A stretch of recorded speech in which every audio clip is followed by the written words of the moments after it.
All right, how's everybody doing today? All right. All right, so I'm Michael Imhotep, founder of the African History Network, host of the African History Network show. I'm a talk show host, researcher, lecturer, writer, and historian. Some people listen to me on 910 AM Superstation WFDF for 7 years, or see me on Roland Martin Unfiltered every Friday. So I've been asked to do a presentation dealing with the case for municipal reparations, okay? And you can come see me at the end if you need any of my information. I got flyers specially made up for you all today. All right, now, what I want to do in this presentation, hopefully everybody can see, is briefly, this is only 30 minutes. These are some key points that I want to deal with in this presentation. I speak across the country. I've spoken on multiple platforms dealing with reparations, including the California Reparations Task Force final report that came out June 29th, 2023. We'll briefly look at defining what reparations is, defining specifically with specificity what municipal reparations are, which is different than just general reparations, and why municipal reparations are a good option. But municipal reparations does not absolve the need for reparations at the federal level. We need both. What was Michigan's history of slavery?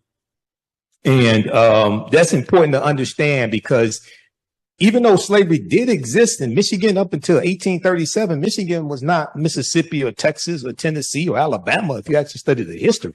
So it's a lot of things that happened after slavery ended in 1837 in Michigan, especially Detroit, that we definitely need to repair the damage of as well.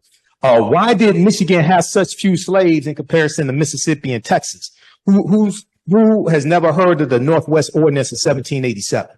Raise your hand. You never heard of the Northwest Ordinance of 1787. This is why it's important to understand history and law. And I spoke last Saturday for Phi Beta Sigma Fraternity Incorporated, my fraternity, Zeta Phi Beta Sorority Incorporated, our Black History Month celebration. And one of the things I talked about is history, economics, law, and politics. We have to understand all four: history, economics, law, and politics. I'll mention briefly the California Reparations Task Force. I'm gonna give you some sources in this presentation for you to do more research.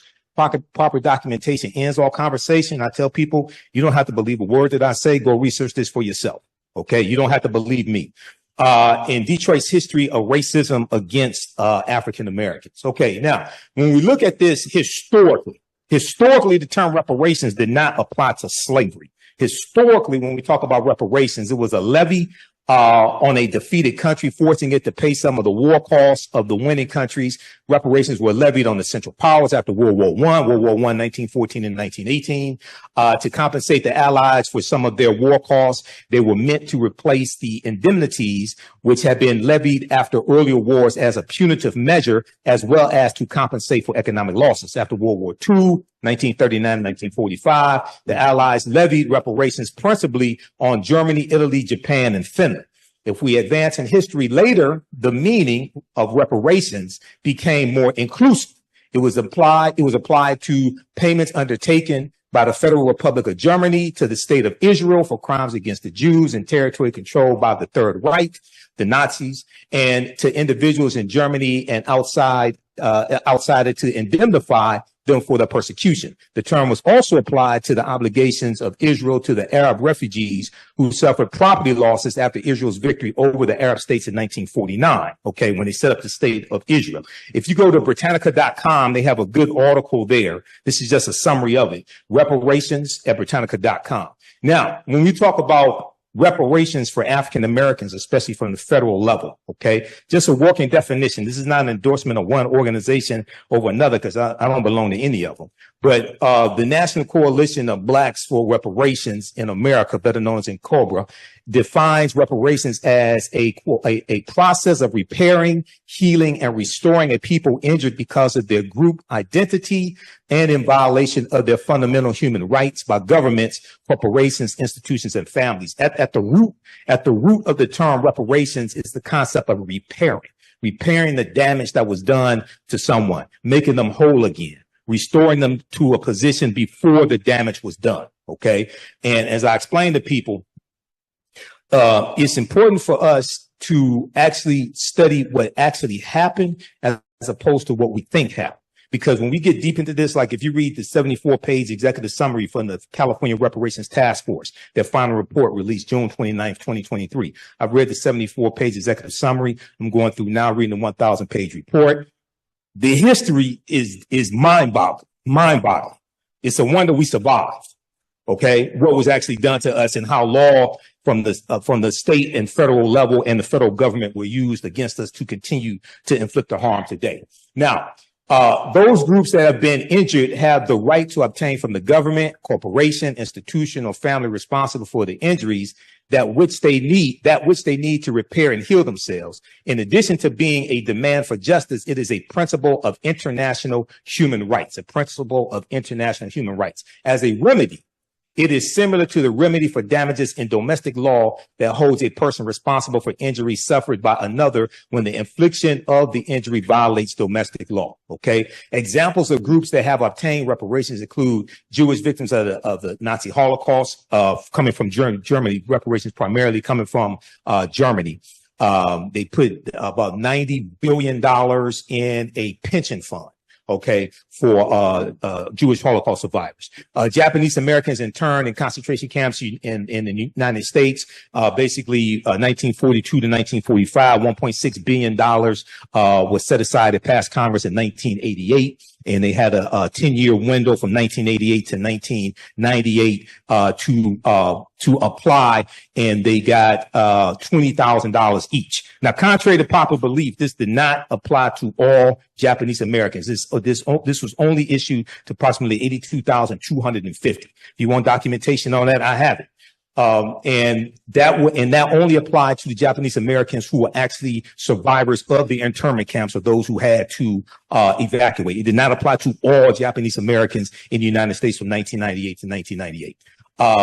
Alaska Natives for land, labor, and resources taken victims of the massacre in Rosewood, 1923, January 1923. Whole town of about 200 African Americans was wiped out. That land was taken, and the city of Rosewood was removed from the maps. If you study the history, John Singleton directed a movie in 1997 called Rosewood. Excellent movie. A lot of fiction in it, but excellent movie. Rosewood, Florida, and their descendants. Native Americans as a remedy for violations of treaty rights and political dissenters in Argentina and their descendants. Now, one of the things that has to be, and I'm going to continue with this presentation, but when we talk about Native Americans, for some reason, people keep leaving out the Black Freedmen and Indian treaties of 1866, which applies to Black people. And many of our ancestors were in those treaties, getting benefits, getting land, members of the Native American nations like the Creek Indian Nation that founded Tulsa, Oklahoma in 1834. And when they went into Tulsa on the Trail of Tears, they took their Black slaves with them. Those treaties are still in effect today. And for some reason, we ain't trying to enforce those, except for Demario Solomon Simmons and Dr. Claude Anderson. But I don't understand why we not trying to enforce laws that are still on the books now being enforced for the Choctaw, Chickasaw, Creek, Cherokee, and Seminole Indians. So you can go to Incobra's official website as well, official IncobraOnline.com for more information on this. Once again, this is not an endorsement on one reparations group over another. I don't belong to any of them. I'm just here doing a presentation. Okay, now, what are municipal reparations? Now, part of the confusion dealing with municipal reparations is probably one, because it's so new, and the city that led the way for municipal reparations at the city level would be Evanston, Illinois in 2021. I know Robin Ruth Simmons. I just interviewed her for the second time on the African History Network show Monday. This past Monday, she was the alderwoman at the 5th Ward alderwoman who spearheaded this reparations initiative in Evanston, Illinois. Municipal reparations deals with using policies, ordinances, etc., at the local city level to repair the city damage of discriminatory policies the city used to inflict harm upon a specific population. Generally speaking, the municipal reparations deals with a city repairing the damage that the city is responsible for doing, okay, throughout history. The cities across the country don't have the resources to repair the damage that the federal government did. But oftentimes they can repair the damage or at least some of the damage that the city is responsible for, based upon laws and policies put in place. Municipal reparations deals with the city repairing the damage the city was responsible for causing, not repairing the damage the federal government was responsible for. Okay, now, I think one of the problems that causes confusion with municipal reparations, and I'm not one that really advocates, this may go outside the covers of some people's awareness, but I'm not one that really advocates using the term reparations a lot, and I'm going to explain why. Okay, especially in this climate, in this country, with the attack on diversity, equity, and inclusion, with affirmative action and college admissions just being overturned by a 6-3 conservative Supreme Court that Donald Trump put in place. Okay, with what's going on down in Florida. Okay, you know, I liken it. Let me calm down. I liken it to this. Has anybody ever studied the history of slavery in this country? Raise your hand. I'm not going to give you a quiz. Just raise your hand. Who wants to answer this question? You don't have to come to the mic. Why did most slaves who run away at nighttime and not in the daytime? Don't everybody answer the question at the same time? Why did most slaves who run away at nighttime and not in the daytime? They don't get caught. Huh? They don't get caught. Yeah, but they knew they had a better chance of getting away. Yeah. Run away in the darkness. Yeah. Okay. All right. Now, in the case of Evanston, Illinois, they did not have a history of slavery, but they did have a rampant history of housing discrimination. Now, in preparation for my first interview with Robin Ruth Simmons, I read a lot of their 70-page harm report that the local historian Dino Robinson put out because he was commissioned by city council. So anybody thinks you can do reparations without doing a harm report, I beg to differ with you on that. Okay. Now, what they found is, see, the state of Illinois abolished slavery in 1818. Okay. Different states abolished slavery different times. Michigan abolished slavery in 1837. And I'm going to get into this presentation. Michigan didn't have tens of thousands of slaves. 1837 at best, Michigan had probably about 23. Yeah. In 1837, about 73 in 1773. Mississippi had 430,000 in 1860.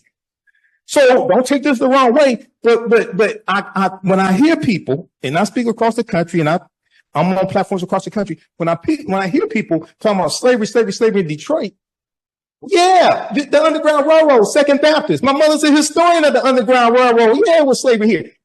This ain't Texas. Texas had 250,000 slaves in June of 1865 when Major General Gordon Granger goes into Texas to deliver General Order Number 3, which is why you commemorate June 19th.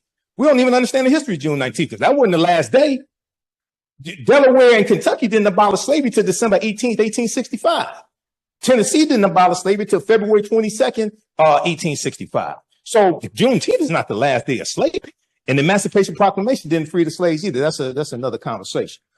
All right. Now, reparations and any process for restorative relief must connect between the harm imposed and the city. Not what you think happened, but what actually happened, the harm imposed and the city. The strongest case for reparations by the city of Evanston is the area housing. Why? Because Evanston wasn't founded until 1853. Evanston was founded after slavery ended in 1818 in Illinois. Evanston, Illinois did not have a history of slavery. And I heard all these reparations people running around talking about that's not reparations for slavery. You're right, because they don't have a history of reparations for slavery. They don't have a history of slavery. Evanston is a city of 60,000 people. The black population is 16% and declining. A city is not going to try to repair the damage that the city wasn't responsible for creating. You got to go to the federal government for that. And so you got to understand, so this is why, see, my teachers, Dr. Leonard Jeffries, Professor James Small, Professor Kaba Hiawatha Kamene, taught me how to do a systems analysis. Okay, this is why a lot of this stuff out here you don't see me involved in. Because I already know I ain't going to go anywhere. Because I'm listening. And I'm like, okay, the plan that you're laying out to try to get to where you say you want to get to, that's not going to get you there because you haven't properly analyzed the problem. All right, so the strongest case for reparations in the city of Evanston is the area housing where there is sufficient evidence showing the city's part in housing discrimination as a result of the early city zoning ordinances in place between 1919 and 1969, when the city banned housing discrimination. 1969, after the Fair Housing Act of 1968. Now, you have some people who say, well, we need a anti-black hate crime bill. Okay, well, that sounds good, but Title VI of the 1964 Civil Rights Act, Section 601, non-discrimination fairly assisted programs, is why race-based policies are illegal at the federal level. And I learned this when I was on a committee to write an executive order for the city of Detroit and the Kwame Kilpatrick administration. And our corporate counsel, Chair McPhail, our very first meeting, because it took us 13 months to get this done, because it was much more complicated than we thought. Once we got in, took everything apart, and realized what we were dealing with, it took us 3 times as long to get this completed. And she told us at our very first meeting, she said it's illegal for us to write policies that are only for Black people in the city of Detroit. But what we can do is we can write policies for Detroit-based residents, which would disproportionately help African Americans. You have the same thing at the federal level. Go to archives.gov. Anybody ever read the 1964 Civil Rights Act? Like the whole act.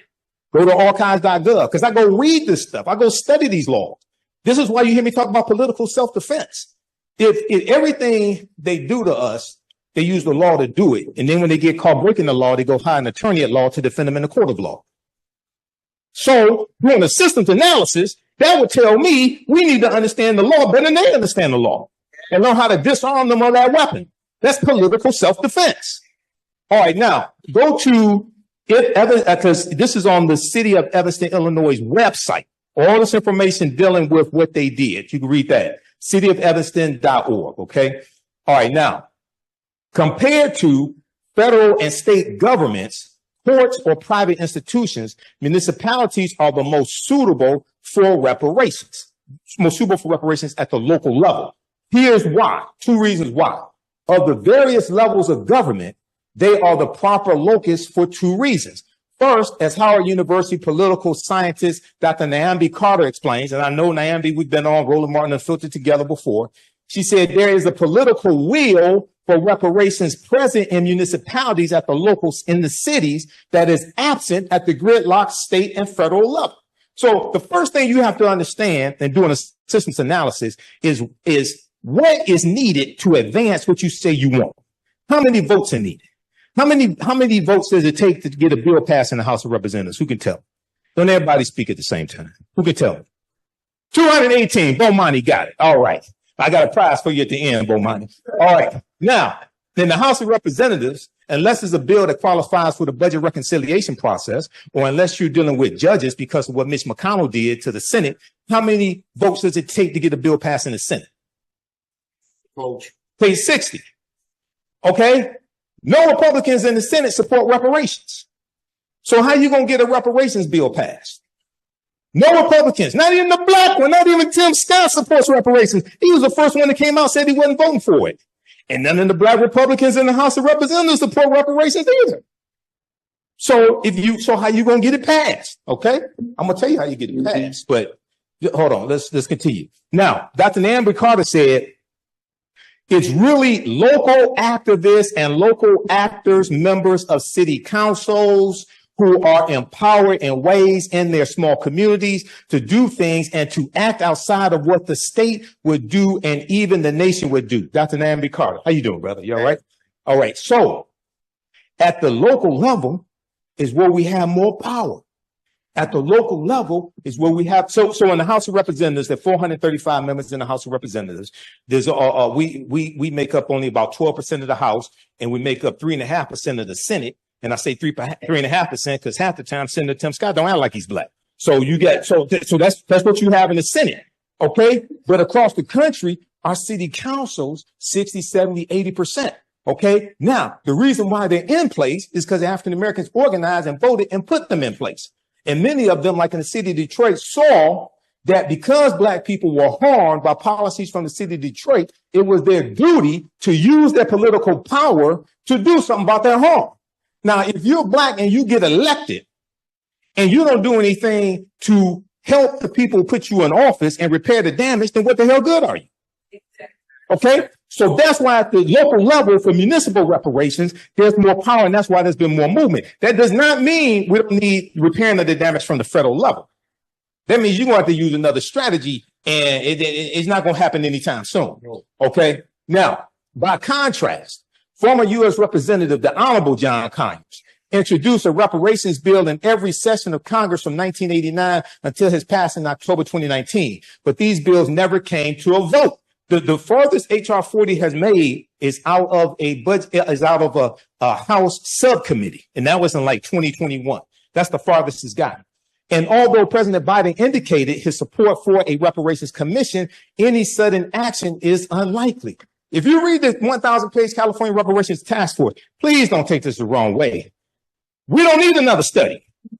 Okay? You know who was that? Tina Turner had that song, "You Don't Need Another Hero." Look, if you read that, you don't need another study because we're going to get studied to death. Okay? Now, I'm talking about at the federal level. You don't need enough study at the federal level. Each municipality needs to do a harms report about what specifically happened in that city. Okay, now, this federal reluctance isn't entirely lamentable.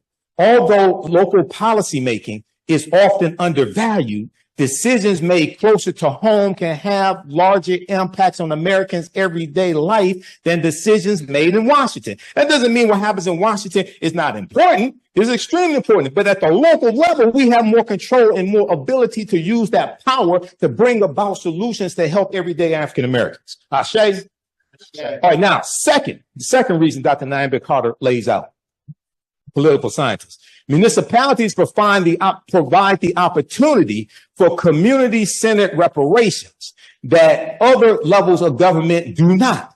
A local approach allows for powerful, close-to-home storytelling, enabling greater understanding of connections between past and present. In turn, this animates the development of thoughtful, conducive reparations. Additionally, municipalities can solicit input more easily from community members and encourage their involvement. Okay.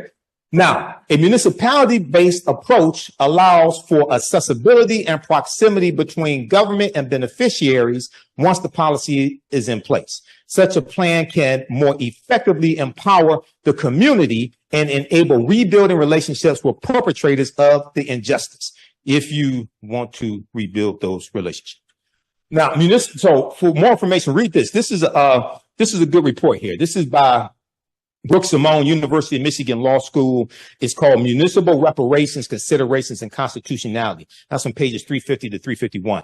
Part of the confusion is, and I searched online for hours trying to find a working, clear definition of municipal reparations.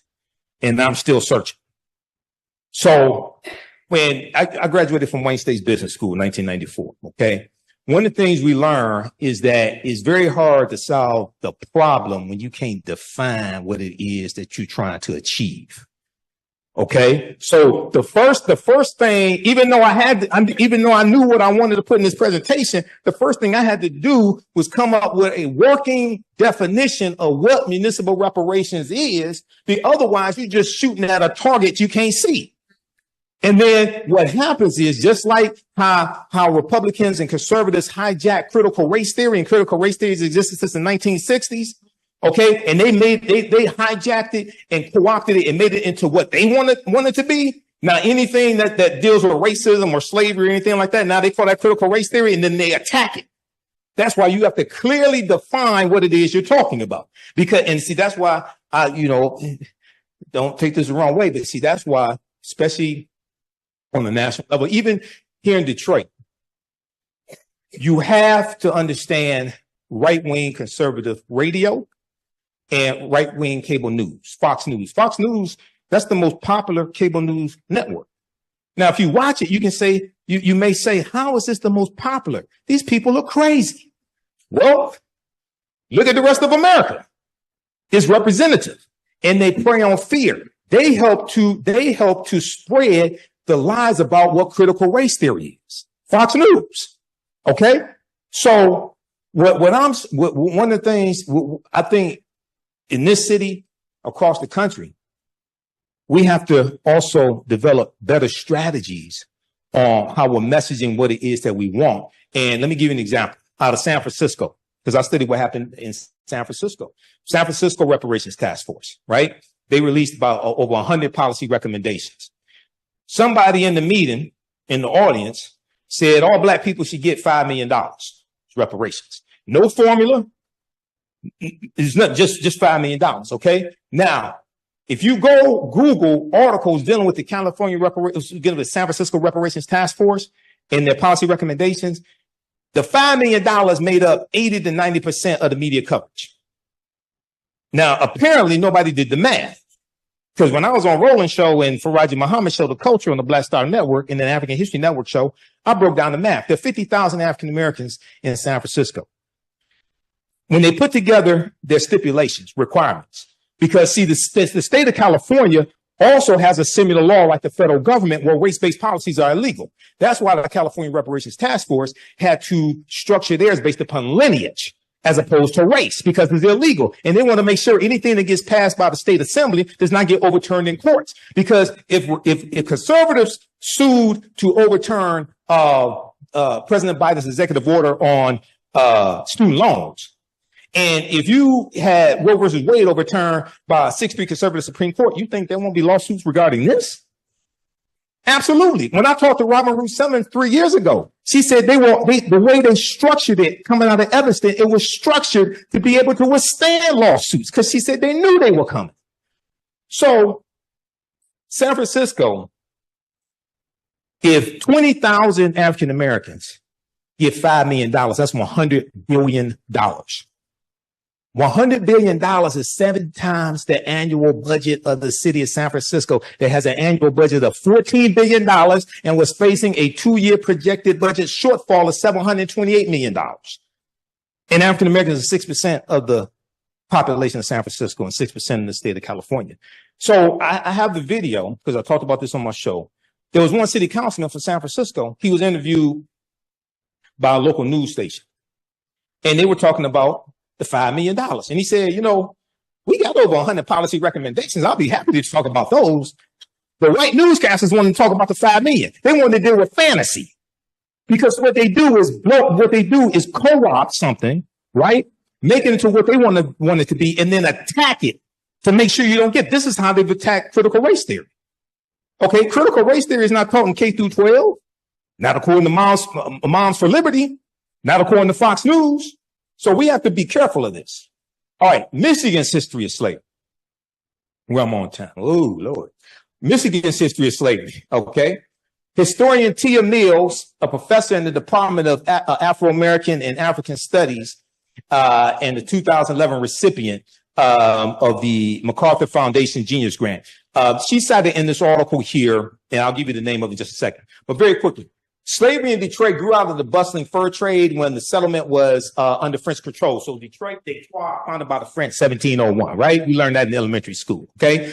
The early censuses hosted by Tia Mills and her students revealed the number of slaves steadily increased through the years. Records from 1773 show there were 73 slaves in Detroit. Detroit ain't Mississippi, even though a lot of our people, my dad came from Mississippi, his family. Detroit is not Mississippi. By 1782, the number of African slaves more than doubled to 170, not 170,000, not 17,000, 170. Even after the Northwest Ordinance of 1787 took effect clearly prohibiting slavery. And in the Northwest Ordinance, everybody research this, it says neither slavery nor involuntary servitude shall exist in the territory because that's where the language from the 13th Amendment comes from, the Northwest Ordinance of 1787. And that wasn't created to re-enslave black people. We haven't studied the history of what happened. Slaveholders found loopholes in the language and continued as though nothing had changed. But look at what happened. And I'm going to skip some of this here. Okay, Jay Treaty 1793, in 1795, Detroit nearly had 300 African slaves. Read this article, Detroit's Dark Secret Slavery, Michigan Today, UMICH.edu. That's Michigan University, University of Michigan.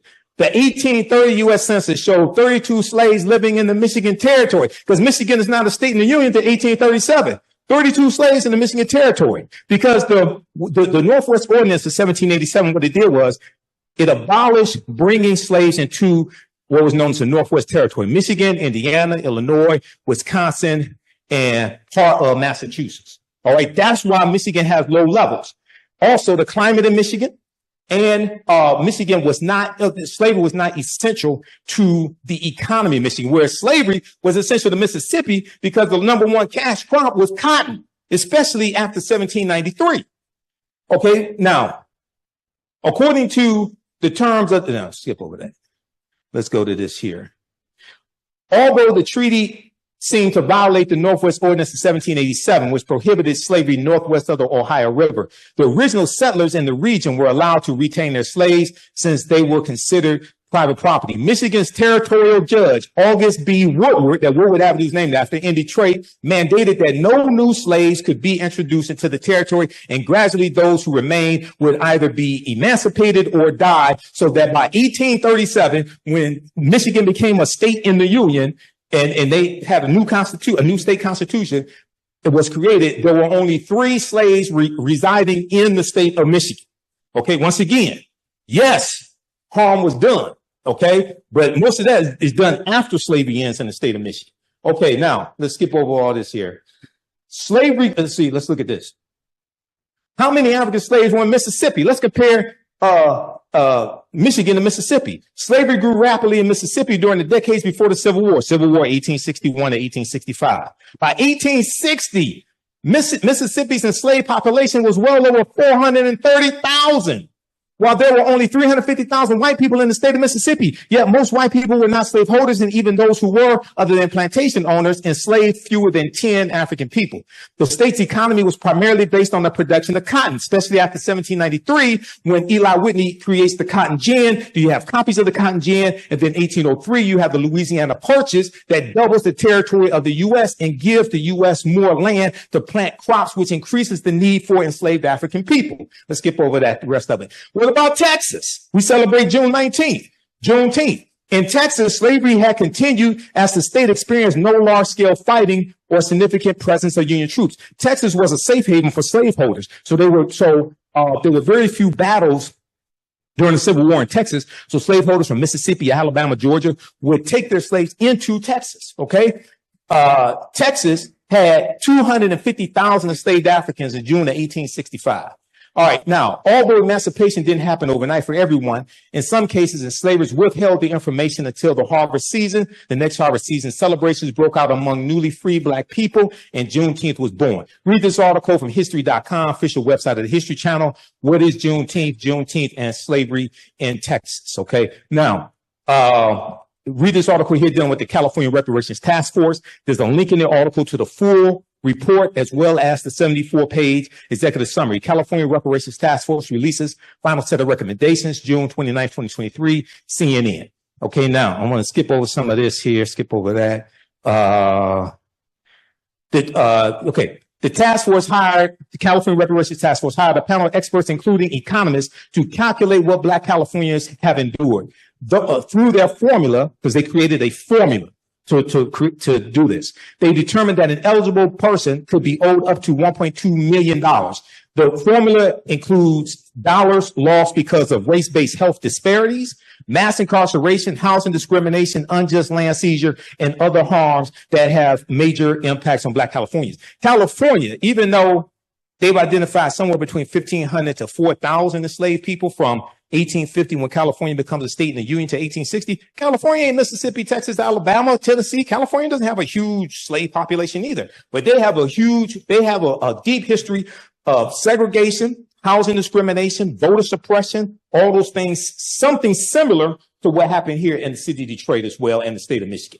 This is at archives.gov, Title VI of the 1964 Civil Rights Act, non-discrimination, fairly assisted programs, which is why race-based policies are illegal at the federal level. Now, some people say we need an anti-Black hate crimes bill. Well, first of all, the first hate crimes act in the history of this country was signed into law in 1968 by President Lyndon Baines Johnson as part of the Fair Housing Act, and as part of the modern day civil rights movement, largely for African Americans. Okay. Secondly, people forget somehow the Emmett Till anti-lynching bill, which was the first anti-lynching bill in 122 years. This is Representative George Henry White in 1900, who's the only Black man left in Congress, okay, presented the first anti-lynching bill. Okay, now, there's a good article from NBCnews.com that talks about local reparations as well. Reparations gained historic momentum in 2023 because of California's efforts. Read that at NBCnews.com. Now, here's why I don't use the term reparations for what we want. 2/3 of Americans are against reparations. There's a Pew Research study that was done in 2021. Read this article here, Associated Press, apnews.com, February 24, 2023. Japanese Americans want redress, fight for Black reparations. Because you have some Japanese Americans who were siding with African Americans to get some type of redress restitution. Only 30% of U.S. adults surveyed by the Pew Research Center supported reparations for slavery in some way for descendants of formerly enslaved people, 77% of whom were Black Americans. Surprise, surprise, surprise. Support among Latinos and Asians were 39% and 33% respectively, and white Americans had the lowest rate of support at 18%. I think a lot of them watch Fox News. All right, now, one of the things that has to happen, yes, you have to have a harm report. That is extremely important. But two, focus, and I deal with this in my presentations, focus on present day structural inequities as opposed to just focusing on slavery, because present day structural inequities are the legacy of slavery. You have to deal with the laws and policies that were put in place that brought you to where you are and inflicted the harm. You can trace that back to slavery, Jim Crow, segregation. But many people mean well, but when I hear people just keep talking about slavery, slavery, slavery, I'm like, have you studied history from 1865 to like 2024? And what was put in place? Show how these policies are beneficial for everyone, not just African Americans, since most of the people that got a vote on this, especially at the state, in the state legislature, okay, at the federal level, most of the people got a vote on this are not African Americans. So when you can show how these policies are also good for Americans, because policies that are good for African Americans are good for America in general, period. Okay. Now, last piece of evidence. Read this here, and I'm gonna sit down and shut up. Okay. All right. Now, California Reparations Task Force, unprecedented. They lay out unprecedented reparation, unprecedented history of 150 years of anti-Black harm. Okay. And if we look here, the California report covers not just the immediate impact of enslavement, 246 years in the U.S., but also the harms of decades of political neglect, finding that there has been sustained damage to generations of Black Americans. The damage has had a lasting effect on the political, economic, social, physical, mental, and cultural well-being of Black people. Now, what they do, they break it down into 12 harms. They tell you in the executive summary and the introduction, it's more than 12 harms that have happened, but they focus on the 12 harms. They lay out the history of what happened, and then the 115 policy recommendations are designed to repair the damage of the 12. Enslavement, racial terror, political disenfranchisement, housing segregation, separate and unequal education, racism and environment and infrastructure, pathologizing the Black family, control over creative, cultural, and intellectual life, stolen labor and hindered opportunity. So a lot of that deals with in prisons, especially privatized prisons. Okay. Now, California did abolish privatized prisons right around 2020. Okay. That passed the state legislature and signed into law by Governor Gavin Newsom. 10, an unjust legal system. 11, mental and physical harm and neglect. 12, the racial wealth gap. Okay. Now, Detroit's history of racism. If we look at 1930, the housing crisis, African Americans in the city of Detroit was systemically shut out of the housing market due to structural racism. Redlining played an integral part in the housing crisis. 1940, 80% of Detroit residents abided by racial covenants. So that was written into the deeds of homes that the homeowner could only sell that home to non-African American people, non-Negroes, white people. Okay. And that locked us out, many of us, from buying homes and accumulating wealth through the increase in the value of the home. Okay, now, 1943 race riot, June 1943, during World War II, up and down Woodward Avenue, 1943 race riot, I-375, removal of Black Bottom, sanctioned police brutality, 1967 rebellion. That wasn't a riot, that was a rebellion. And we have rebellions all across the country. 1990 to 1995, takeover of Detroit public schools, Detroit bankruptcy as well, also over assessing on property taxes. And when you study the history of that, that's one of the ways our land has been stolen from us. I got an article from the Washington Post dealing with African Americans. The value of our property taxes are oftentimes over assessed. Okay. And this has happened across the country. All right. Now, lastly, this article right here, this proves my point here. This is a study from Citigroup Bank. Racism has cost the U.S. $16 trillion. This article is from CBSnews.com, September 23rd, 2020.